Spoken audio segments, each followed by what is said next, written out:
The HDZ-led Patriotic Coalition and the MOST list of independent candidates are continuing talks on forming a new government.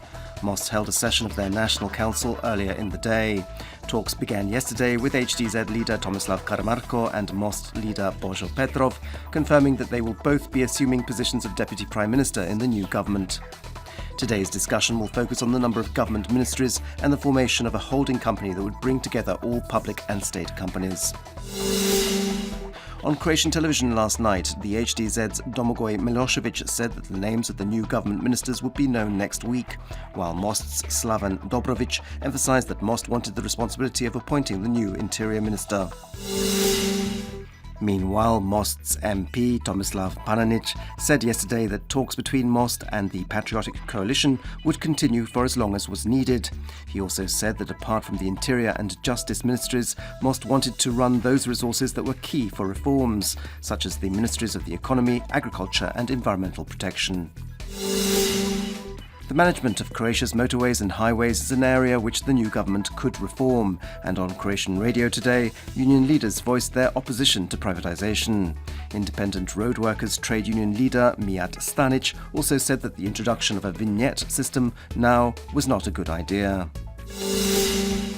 President Kolinda Grabar-Kitarović is continuing her visit to Minnesota in the United States, with whom Croatia has had a military partnership for the last 20 years.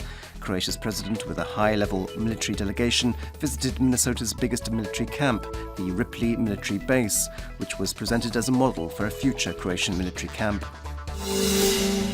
Sport, and in the 18th round of the Regional Basketball League, Zagreb's Cedevita defeated the Serbian side Red Star in Belgrade last night. The score was 80-79. This is Cedevita's 11th win in a row, and they are now second in the league with 15 victories and 3 defeats. The Montenegrin side Budućnost from Podgorica are top. The Croatian women's volleyball side have opened their bid to qualify for the Olympic Games with a defeat at the hands of Turkey. A European qualifying tournament for the Games is being held in Istanbul, and Croatia were beaten 3-0 in Group A. They face Germany on Wednesday and the Netherlands on Thursday.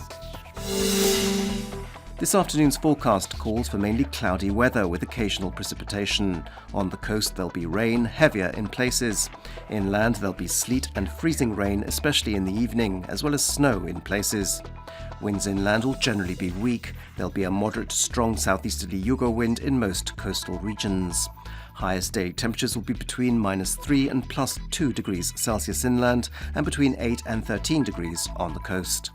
There'll be occasional precipitation in the form of sleet and snow tomorrow, which during the morning could freeze on contact with the ground in places. On Thursday, the precipitation should cease and there could be some fog. On Friday, it should be warmer, with rain expected in places.